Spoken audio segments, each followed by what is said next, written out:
Good morning, everybody. Pastor Stitch, Narrow Path Christian Church, BC, Bay City, Michigan. Also the North Central Chaplain for Broken Chains, JC. Today is September 28th, 2024. We are going to be looking at Proverbs, 28, and looking at verse 17. Now, a quick reminder, I am in Eureka Springs, Arkansas for the Central Region Unity Gathering, and I'm excited about that today. Looking forward to what God is going to do through all of the MMs and MCs that show up, and through the opportunity of us as Broken Chains JC to be able to show the world what it is that we do and how we interact with the world. And so I'm looking forward to that tremendously. But to get back into what we're sharing, Proverbs chapter 28, verse 17, it says, "A man burdened by blood guilt will be a fugitive until death. Let no one help him." As I was reading that this morning, I was thinking about my old life and how lost and worthless I felt. So the idea of blood guilt means that a man who kills someone will always be on the run.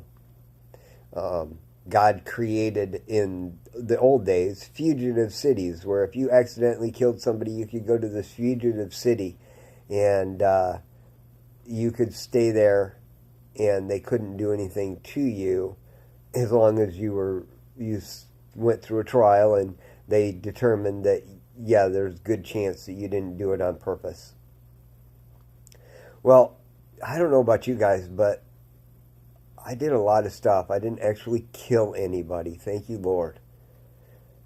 Not that I didn't have a couple opportunities, but I didn't actually kill anybody. And, but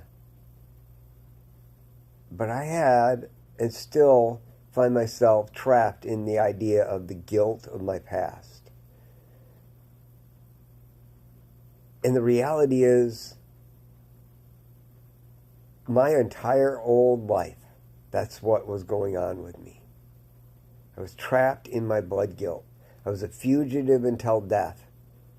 No one could deliver me.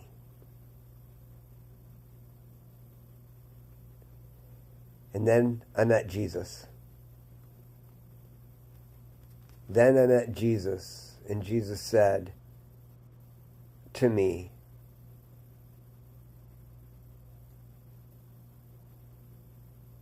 "I have forgiven you. I've taken it all away. I've wiped the clear.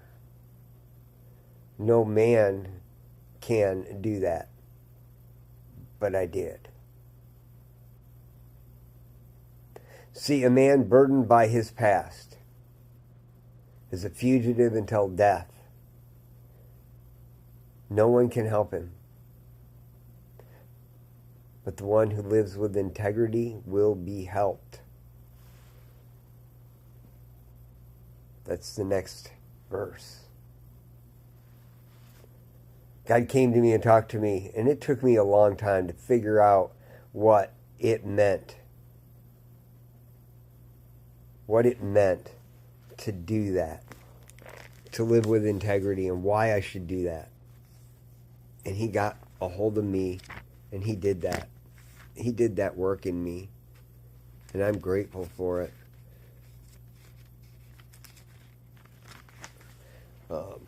Isaac, you asked for Romans chapter 3, verse 5, and so I'm looking it up right now, so bear with me.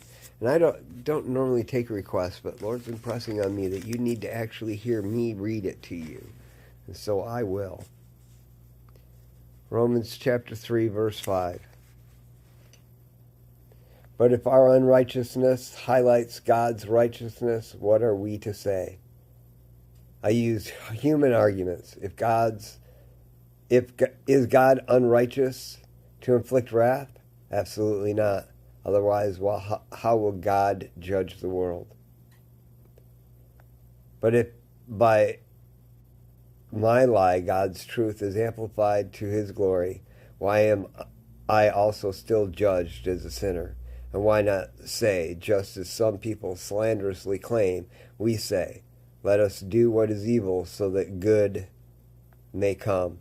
Their condemnation is deserved. What then? Are we better? Not at all. For we have previously charged that both Jew and Gentile are under sin, as it is written. You see, Paul was talking about the fact that our past does highlight what God can do and wants to do in our lives, but it's not an excuse for it. Because God was going to do those, or will do those things whether we do bad stuff or not. And going forward, God will be God whether we do good or bad. Because it's not about you, it's about him. And that's the most important thing to remember when it comes down to it. You're going to be trapped in your blood guilt. A fugitive forever, unless you accept that Jesus Christ lived, died, and rose again, and he did it to cancel your debt. He did it for you, and he expects a change. That's why that next verse in Proverbs said that we need to start living right, a person with integrity. So you remember that today. Guys, I love y'all. I hope to see you out on the hill today if you're here in Eureka Springs. If not, I'll be up early again tomorrow to get on the road to head back to Michigan. Please be praying for all of this rally today, and then pray for safe travels for everyone tonight and tomorrow as they head back home. Love y'all. Have a good day. God bless.